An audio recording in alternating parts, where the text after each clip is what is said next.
Quite a number of individuals from different walks of life are playing a pivotal part in promoting K-pop, from behind the screen and the podium, to name a few. So what is the story behind the YouTube channel that shares reactions of classical musicians to K-pop? And how did K-pop dance become an actual course at an American university? Is K-pop serving to boost interest in and image of Korea overseas?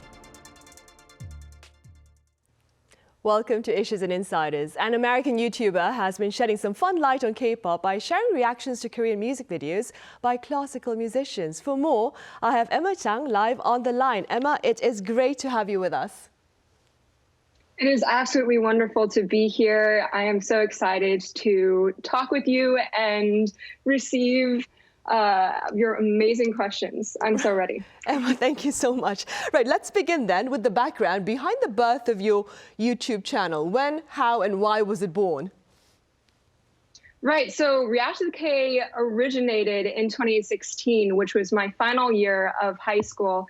It was originally supposed to be a tool in which I would stay connected to the few people I could find who also enjoyed K-pop, because back then K-pop wasn't as well known. So we started uploading our reactions to our favorite artists as a way to stay up to date with each other's thoughts on music as we traveled to different colleges. And then a few months into attending music school, I realized that I could create my own K-pop community at the college I was attending. And so that's when I started asking around my classmates, hey, would you be interested in listening to some K-pop music, and I'll film your reaction and post it to YouTube? Thankfully, a lot of my classmates agreed to do so. And that's how my channel was born.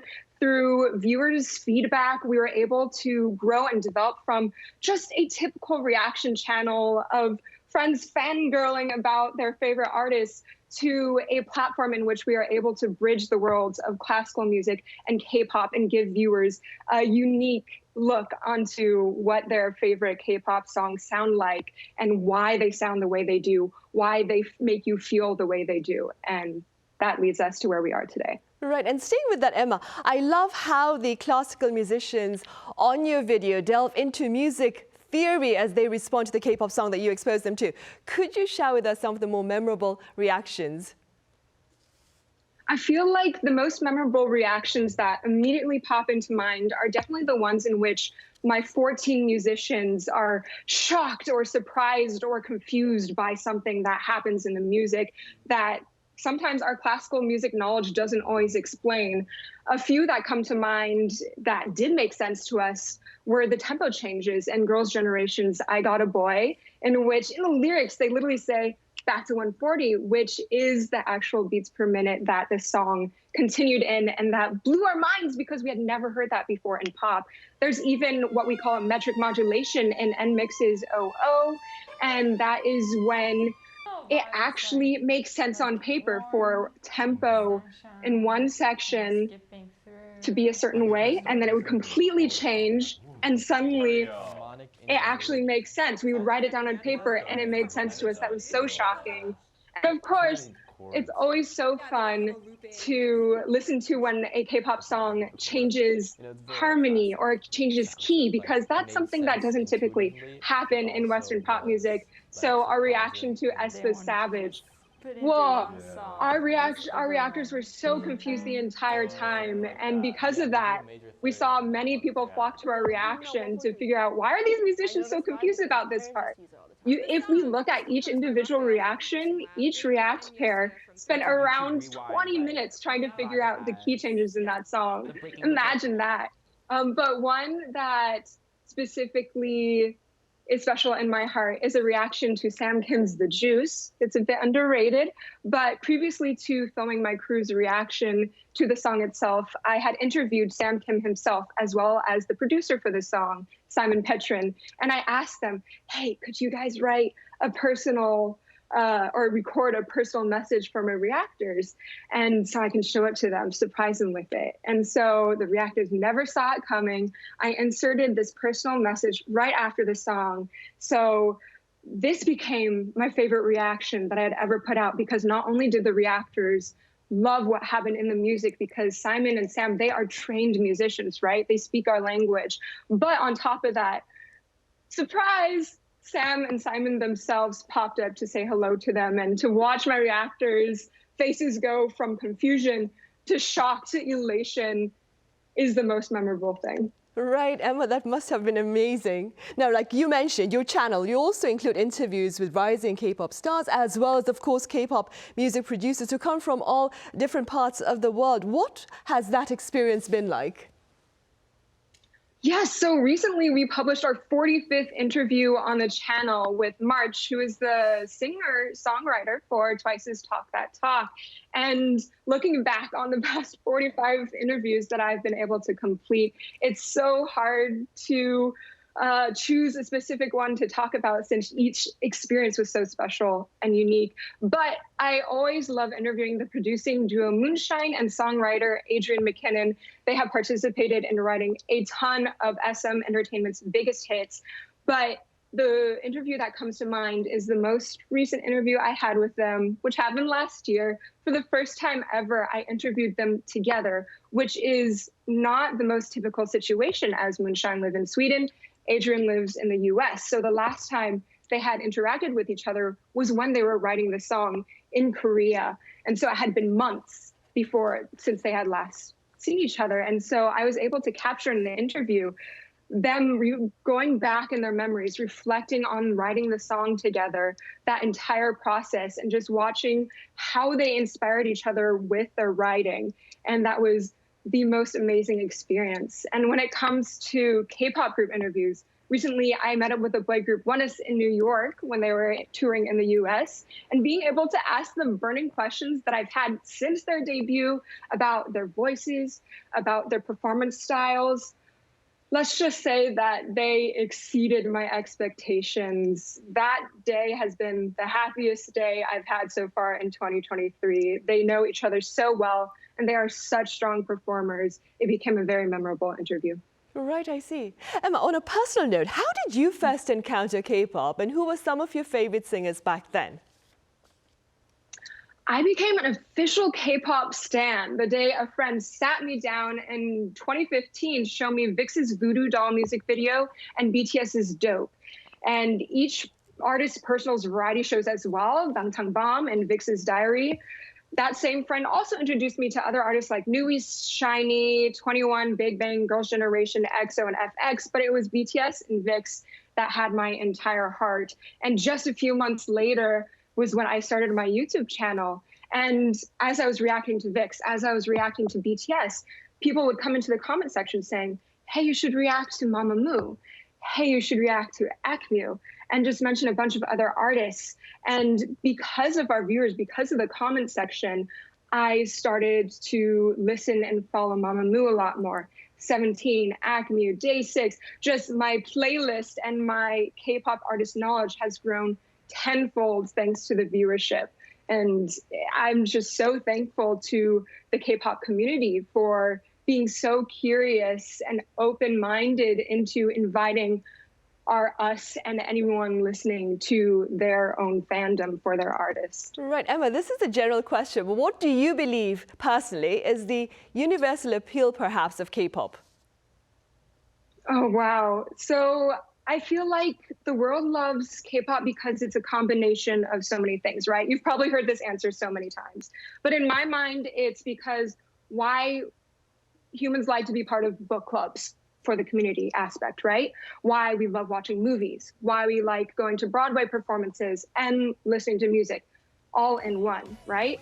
Not only can it be a casual experience to whisk yourself away from life's troubles, but it can also be an actual hobby when it comes to streaming artist songs to help them win on a show, staying up to date with idols through every single variety show and live stream that they appear on, spending time figuring out what on earth is going on in an artist's music video, story, or lore. K-pop has so many elements and layers one can immerse themselves in. So that's why I think it's easy to fall in love with K-pop, no matter your background, ethnicity, gender, or age.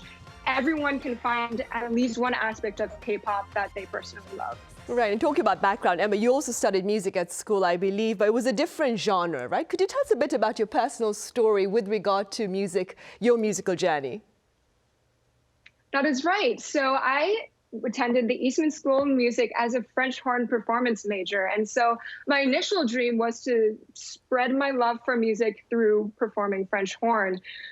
Then my musical journey ended up being way more complex than it set out to be, because as I was running my YouTube channel, I started realizing that I could spread my love for music the same exact way that I could when performing. And I could even reach so many more people that way, just by talking about music and explaining music. So through performance and that aspect, it opened my mind to content creation as well, social media, audio music engineering. How was pop music made? I became interested in so many different aspects that I started taking audio music engineering classes. I started taking social media classes. I just spread my tentacles in as many different areas as possible. So I started out as a performance major. I went through so many different inspirations, and I ended up focusing on audio music engineering and social media. That's just the gist of it, the overall summary. But it was quite the journey, and now I'm able to spread my love of classical music by using the knowledge that I had taking music theory classes at Eastman School of Music and analyzing pop music with it, and providing a platform in which the musicians at the Eastman School of Music can perform and use to promote their own instruments and love for music as well. And I'm sure many of your YouTube fans, of course, are very happy with that journey itself as well. Emma, thank you so much for making the time to join us live with your story as well. Of course. Thank you so much for having me. I'm so glad that I had this opportunity to reach our Korean audience, as Korea is the #1 analytic for viewers watching our channel. So thank you so much again. Right. Again, thank you for your kind words. All right, then. Up next, we have yet another individual seeking to promote K-pop dance within an American university campus. I have Professor Oh Ji-yeon at San Diego State University joining me virtually. Professor Oh, it's a pleasure to have you with us. Thank you for having me. Right, Professor, come autumn, you start a new class called K-pop Dance Theory. Let's begin with a few details about this course itself. Sure. So I'm very excited and honored to offer arguably the first 3 units, K-pop dance theory and practice class. So it is based on my book, K-pop Dance Fandoming Yourself on Social Media. So students will learn the evolution of K-pop dance since the 1980s and the significance of dance fandom by analyzing iconic choreographies. Students will also learn the functions of K-pop dance, such as fitness education, entrepreneurship, self-expression, and also how we can better understand our society through the examination of K-pop dance. I see. It is also, go ahead. Professor Oh, what was the reaction from the university itself when you proposed opening this particular class? And how popular do you expect it to be among the students there? Right, so we anticipate around 60 students as a seat enrollment. So that has been the sort of average number of students. The responses has been really positive, especially more recently, and I have my tremendous appreciation to the SDSU president, vice president of research and innovation, our school director, interim dean, because it was a collective effort toward diversity, inclusion, and globalizing the curriculum. But when I first proposed this idea, there was, of course, some disagreement because, first of all, the general education or the core curriculum has been reserved for Western tradition. And we know that the idea of canon relies on colonial history. People who have had more power and resources have claimed the ownership and therefore define what's more important in academic education. So I'm very excited to offer the class, especially integrating practice and theory. So students will be not just learning the history, but there's going to be also movement workshop and also K-pop dance challenge and those exercise. One last thing I wanted to add is that in the United States, we have had courses about Korean wave in, let's say, Korean studies, Asian American studies, or communication studies, but it is arguably the first dance class offered from the School of Music and Dance. And why it's so meaningful is that it implies that, as I wrote in my book, K-pop dance has been de-ethnicized, like ballet, hip-hop, tango, and you do not, of course, have to be Korean. And there's a very clear structure to learn it so that you could be a K-pop dance educator. Right, I see. Professor, broadly speaking, what do you believe is driving the current craze, so to speak, for K-pop music and its dance, of course, within the international arena? Yes, of course. I would say the first driving force is the participatory fandom. What I mean by participatory is that K-pop is really unique because of the unprecedented size of dance fandom. It is really unique. And I think the K-pop cover dancers, fan, and all those people who are making K-pop, who are dancing to K-pop should be really proud of themselves, because what they do on a daily basis, what they share on social media is making a real impact, even in academia. And the second driving force would be the accessible educational sources on social media, not to mention the clear structure of K-pop dance, such as point choreography. So it invites the audience to imitate, because it gives you the hope that you'd look as good as K-pop idol if you practice the precise formula. Professor, last year you were here at our station to speak with my colleague Yoon Jung-min about the release of your book on K-pop dance, which you mentioned earlier. And inside that book, Professor, you identify a very close link between social media and K-pop dance. Do you care to elaborate? Yes, of course. So I'm a dance scholar, I'm a performance studies scholar. So I not only do research about K-pop, but also other types of performances. I theorized in the book K-pop as an example of social media dance. So what I mean by social media dance is that a lot of performances have taken its name from the space where it is performed, such as club dance, concert dance, street dance, or ballroom dance. It all refers to the space.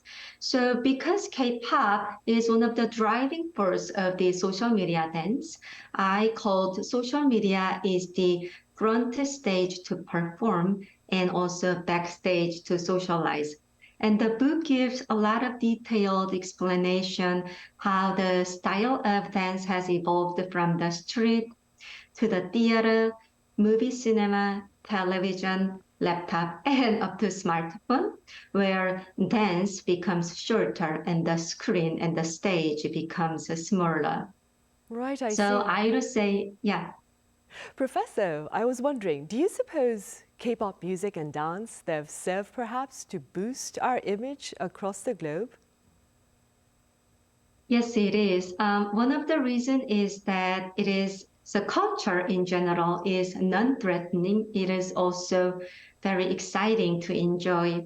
One of the beauty of K-pop is that it is highly driven by young people. And as we can see in history, the young people, although they haven't had the, let's say, economic power or infrastructure, but those young people have been the driving force of new movement, new style, and new artistic trend. So because K-pop is associated with youth culture, I think it also signifies new hope and also dreaming for the better future. And speaking about a better future, Professor, beyond K-pop, I understand you've also used dance itself as a platform to promote social awareness about causes like the refugee status and, of course, violence against women. Could you tell us a bit about your past initiatives using dance as a platform? Yeah, so I went to an event choreographed by survivors of sexual abuse who are teenagers, and I ended up crying a couple days after watching the show, and that transformed me into an activist. Because first of all, I realized the privilege I have as a researcher, and I have the tool. I am a writer. I can write down and I can share and amplify those people's voices. And the realness, the primordial, the actual presence of the body that went through the violence really gave me a chance to reflect the power of performance. Something like what we can do as an intellectual, as an artist, how we can bring humanity back. I think it is also relevant to, as always, our contemporary society. There's a lot of hatred, genocide, war, and also in history, there's even ethnic cleansing. And all those violence, I think, occur when we dehumanize people because they are different. They are different because of race, gender, sexuality, nationality, or citizenship. But whenever we have actual bodies of people dancing, such as a refugee whom I collaborated since 2015, when we see refugee dancing on stage, it just reminds us, of course they are human, of course they suffer, and of course we should support each other, regardless of the citizenship or the skin color or the political background. Right, I would have to agree, Professor. And very briefly speaking, we have like 1 minute left. Professor, what do you propose to further promote K-pop dance on the global stage? Yes, of course. Personally, I think the society can create more jobs for the retired K-pop dancers. They would be still in their 20s. The reason is that good teachers make good dancers. And that's the photo of our president. I'm a big fan of her work and her advocacy for the diversity. Second of all, the government can sponsor establishment of Korea or Korean-related program. For example, I have around 250 students each semester. If I spend 20 more years in the university, think about the number of students who will be exposed to Korean culture. And right, I think that's the power of education. Right, that is an amazing number, Professor. Well, best of luck in your semester starting this autumn. And thank you so much for making the time to join us live, Professor. Thank you.